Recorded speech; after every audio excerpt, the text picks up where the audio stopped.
have you shot your final scenes yet? And are you happy with how things ended? Yes. She didn't say yes. You didn't say yes. Best season ever! It's the best.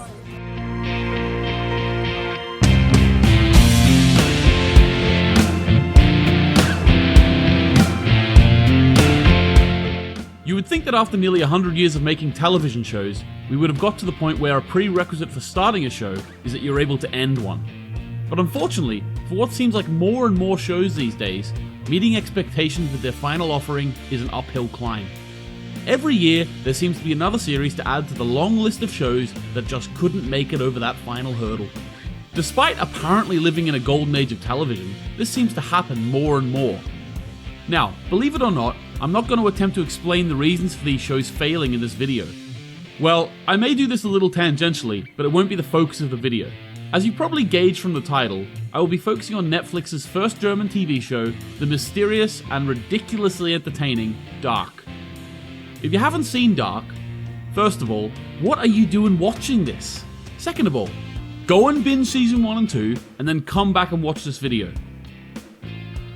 I mean it. Go! Right, now that we've got rid of them, let's continue. Specifically, I'm going to talk about how I believe Dark Season 3 will not disappoint, like so many other shows have done. I think the creators, Barenboim Odor and Jontje Vries, will stick the landing, not tumble like so many others. Before I begin going through the points that make me confident we'll be happy with the show, and not sad when the apocalypse comes on the 27th of June, I will say that I'm aware that most, if not all of my points, boil down to me trusting the creators. And I have faith that by the end of this video, you'll trust them too. There's a strange idea that seems to echo through every conversation around many shows that have disappointing endings. It's the idea that shows that disappoint their fans due to the decline in quality are being made up as they go along. In fact, something that I've seen on the Dark subreddit quite frequently is people commenting that Dark Season 3 will be good because it's been planned from the start. This is really aggravating to me in two ways. The first is that it implies that anyone can create a good show as long as they plan the ending before they start. Obviously, this isn't true. Secondly, this might be a surprise for you to hear, but the idea that Dark was all planned from the start isn't true. I mean, sure, they did have a plan from the start, just like every show does. But just like every show, they deviate from that plan. They have to change things. The creators of Dark, Barenboim Odor and Jontje Vries, addressed this in an interview with Berlinale Talents in 2018. An audience member asked if they had a plan for the whole series. They replied with, "The interesting thing is that what we thought would happen in season 2, what we laid out, we were already bored by it. We're already bored by it, so we've done something completely different, which at the moment we feel it will be really awesome. But maybe you will hate it, who knows? But we have to have fun. We have to be the ones having fun creating it." Here's a hypothetical question.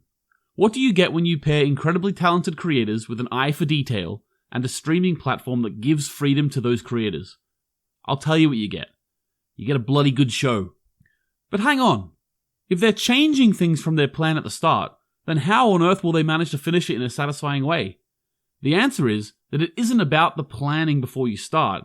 It's about the planning and reacting to changes and being able to ensure that the series fits together cohesively while at the same time allowing it to go in new creative directions. Okay, so how do you do that? Well, it isn't too complicated. You just make sure that the people you hire to create the show actually care. And if you manage to do this successfully, then those creators will put in measures to ensure that the show is consistent from start to finish. We would be 2 weeks ahead of what we were going to shoot and then just read everything again and make changes again. Like we constantly, it was driving everyone nuts because there were like, we did, I don't know how many rewrites on this if you count it like that, because we then did weekly rewrites. Like we were just going, like whenever there was a decision on set, like a character decision, then you have to run through the whole character again.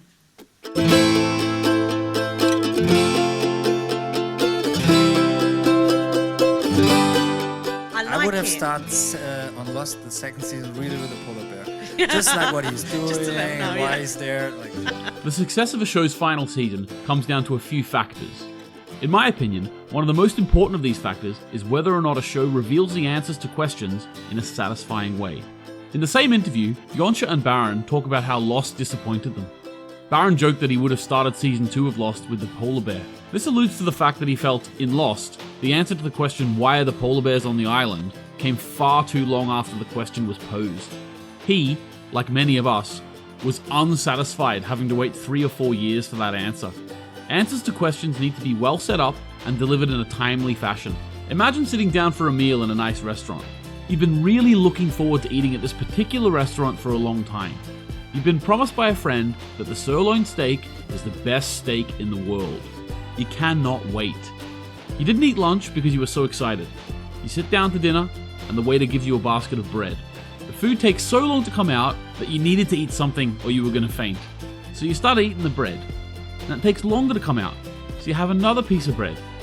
And by the time the steak comes out, you've got no more room for it in your stomach, and yeah, like, it tastes okay, but to be honest, it kind of makes you feel sick.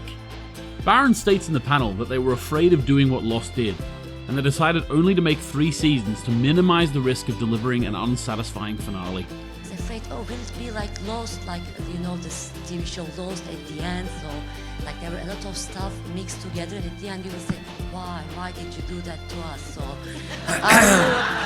when you say when you are throwing like apples or balls, I don't know, are you afraid of the same stuff as me? We are definitely afraid of this. We're huge Lost fans, and you have to admit that at least the first 3 seasons were pretty awesome. Yes, Like, and I think it's just like, I mean, we have ideas for 3 seasons for this show, but it's not like Lost where it's at the end was 7 or 6, something like that. This meticulous thought that goes into the way they view their own show really pays off. The fans trust that a little detail they noticed really does matter. The creators have been in our position. They understand what it's like to have years to think about questions that never get answered. They want to give us satisfying answers, and they're working really hard to do so. This is evident through the amount of detail they go into to lay clues out for big reveals of the series. Every line of dialogue means something. Like, just little hints. Are you sure he's not adopted? It doesn't tell you anything yet, but again, he will be adopted at some point. He's not yet, but not from this family, but just like trigger words that you can throw in to make, in the end, the reveal feel more like substantial and grounded.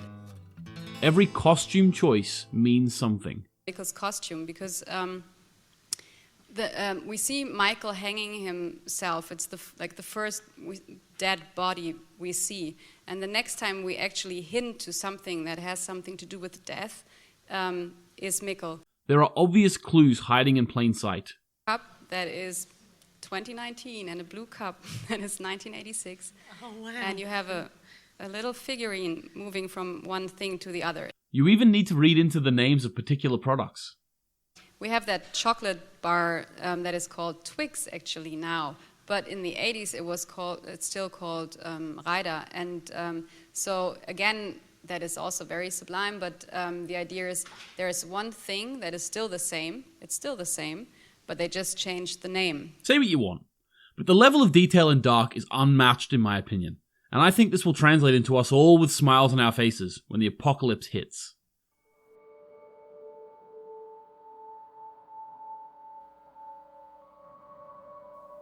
In Dark, we've seen most characters in their younger forms and their older forms. Just a quick aside, how amazing is the casting of this show? I mean, what the hell? Just, what? Anyway, so we know the direction these characters are taking. We know where they end up. It's analogous to Breaking Bad. That's a show that told us from the start, this is a show that takes Mr. Chips and turns him into Scarface. We, as an audience, knew broadly what was coming. We broadly knew what the A and the B of the show were. We just had to sit back and enjoy the journey between them. Interestingly, this seems to be Vince Gilligan's go-to style. I mean, Better Call Saul, we also know where that character ends up. Breaking Bad and Better Call Saul are special cases. Usually when we're watching a TV show, we're asking the question, what happens? Breaking Bad did a fantastic job of changing the question to how does it happen? Dark takes it a step further and asks both questions. They have expertly balanced both what and how questions into the show. What will happen in the end? Will the cycle repeat itself, or will it be broken? How does Jonas turn into Adam? How has Claudia seen a world without Jonas? And so on. This dual expectation that the fans have could be seen as the creators setting themselves up for a fail come the release. On the other hand, it could be what ensures that Dark is remembered as one of the best. By having characters exist in the show at different ages, the creators are giving themselves an endpoint for the character that they know that they have to reach. Therefore, they can ensure to build up in a satisfying way. They have to allow characters to fulfill their character arcs in order to become the character portrayed by their older self. They can't just take one character arc, give it to another character, with no extra work put in, and just have it make sense. How unsatisfying would that be? Like, imagine the same situation with the restaurant as earlier. You're really hungry for the steak, it's the best steak in the world, and you've even managed to say no to bread this time. But then the waiter decides, at the last minute, to serve you chicken instead. Because it just didn't seem right to us for this moment. I mean, we like chicken. It just wasn't what we were expecting. We wanted steak. That's what makes sense when we're eating at a steakhouse. I think it goes without saying, Dark will not do this. One of the most debated endings in any TV show was ABC's Lost. And despite being responsible for arguably one of the greatest episodes of TV ever made, these days it's widely accepted that the ending of Lost was disappointing. Fortunately, or maybe unfortunately, I'm in the group of people who understood the ending of Lost on the first viewing. I understood what happened on the island was real, and that the flash sideways from the final season took place in a purgatory-style place after death where you need to reconnect with the people who are most influential in your life. This just happened to be the people who lived together on the island. All the people that they knew before they crashed on the island, forget them, they don't matter. And then with all these influential people from your life, you pass into a bright light, which is apparently what happens when you go to heaven. Who knew? So I got it. And although I admit that Lost was a show that made a lot of mistakes, the ending made sense to me. At least, that's what I thought. Boy, was I in for a surprise when I took my little 18-year-old self into school the next day. Everyone, everywhere I looked, continued to spout the same inaccuracy in my mind. I hated it. After all this time, they were dead the whole time. I mean, what? How? Jack's dad, Christian, literally said 2 minutes before the end of the show, you know what? Let's just leave that there. I'm not going to get into it. Anyway, the reason I bring this up is the fact that although I understood the ending, I will be the first to admit, if a video needs to be made in October 2019, 9 years after it aired, explaining the ending of the show, then I'm sorry. The ending wasn't very easy to understand. Ultimately, I believe Lost failed where Dark will succeed. And this just all comes down to respecting different audience types. When we approach the clues, is what you have to have in mind is that there are different audiences watching this. Not different audience in terms of where do they come from, but intelligence, I would say. Or maybe not even intelligence, but as you said before, like people are really, like they've seen so much stuff now, they can read code. Like, and you have an audience that is actually able to read genre code. Like they see certain hints and they can immediately place or at least think they know what that means or where this is leading. But then you have also audiences, like people who have absolutely no idea. They don't know any genre code, so they completely miss all the clues all the time. Dark is in a really good position, because the problem that I've noticed in the past is that the larger a show becomes, the more likely it is that it starts to prioritize one type of audience over the others. And unfortunately for the smarties, as Yonsha calls them, the audience chosen to cater for is usually the middle, or as I call them, the popcorn audience. They don't need to think in depth about what they consume, they just like to be entertained. And you know what? This is perfectly fine.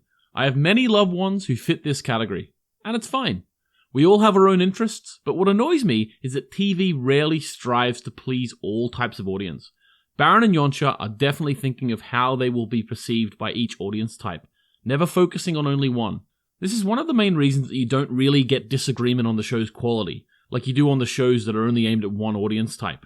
Unfortunately, this could also be due to the fact that Dark isn't in English, and there only are particular types of audiences who are willing to give a show not in English a go. I'm sure you've all been met with the same thing I have. You recommend the show to someone, and then you just slip in, oh, it's in German. Use the subtitles, don't watch the dub's terrible. And then they just look at you like, really? You want me to read a TV show? I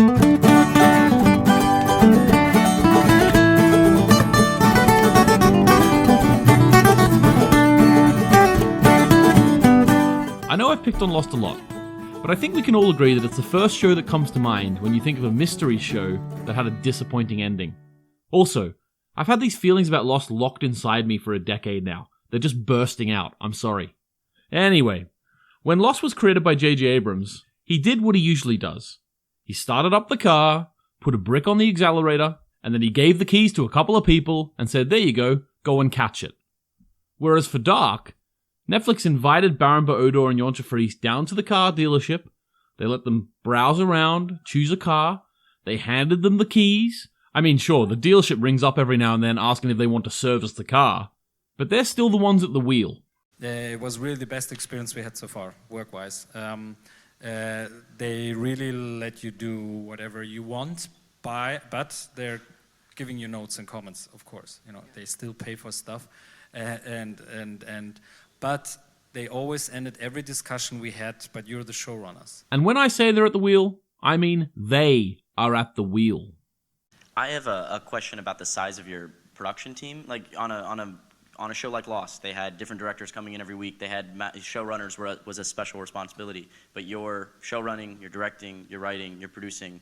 How else did you get something like this done at such a high quality with such a lean operation? I think it would have been a terrible mistake if we'd had more directors on it, because as it is so complex, everything falls apart if there aren't two people who still get it all. This point Yoncha makes here is one of the most convincing reasons why I feel Dark won't disappoint. Everything goes through them. They write the outlines. They're the showrunners. Baran directs it. They supervise the editing. This is their creative vision. They understand what they're trying to convey, and it comes across in their voice. Compare this with Lost. In the final season of Lost, there were 17 episodes, and a total of not 1, not 2, but 8 directors. How in the world are you supposed to draw a mystery series with so many questions to answer to a close, consistently and satisfyingly, with 8 different minds having input into one vision? Baran Odor and Yoncha Fries have got this. They're pulling up to their destination, and they've still got plenty of petrol in the tank. To conclude, I believe Dark benefits from being a perfect storm of factors that set it up to be one of the most satisfying and consistent TV shows ever made. Firstly, it's an original piece of work, meaning that there isn't a load of guys that look like me, ready to criticize it for not being true to the text. Secondly, the creators have made the brilliant decision to keep it to 3 seasons, which allow them to tell a more concise story that answers all the questions posed. Thirdly, although it is not exactly what they planned from the beginning, they've put in extra effort to ensure that they're true to the characters and the story throughout. Fourthly, the fact that it's in another language, other than English, means that the fan base didn't boom to uncontrollable proportions, and therefore expectations were managed and realistic. For the most part. And finally, the creators really care. They seem like true artists.